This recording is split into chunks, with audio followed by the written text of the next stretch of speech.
નમસ્કાર મિત્રો, અમારી પીઆર ગુજરાતી ચેનલમાં તમારું સ્વાગત છે। મિત્રો, અત્યારે હાલની સૌથી મોટી અને દુઃખદ ખબર સામે આવી રહી છે। જ્યાં મિત્રો આપને જણાવી દઈએ કે અભિનેત્રીનું કેન્સરથી નિધન થયું છે। ત્યારે મિત્રો વિગતવાર આપને વાત કરીએ તો બેલ્જિયમની અભિનેત્રી એમિલી ડેકવેડનું નિધન થયું છે।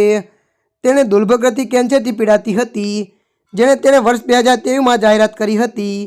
ત્યારે મિત્રો મળતી માહિતી અનુસાર વાત કરીએ તો 43 વર્ષીય એમિલીએ પેરિસની એક હોસ્પિટલમાં અંતિમ શ્વાસ લીધા હતા।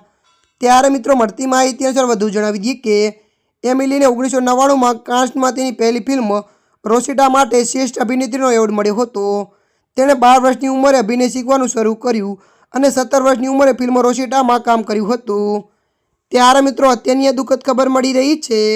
ત્યારે મિત્રો હાલ માટે આટલું, મળીશું નવી અપડેટ સાથે। જો તમને અમારો વિડીયો પસંદ આવે લાઇક, શેર અને સબસ્ક્રાઈબ કરી નાખજો।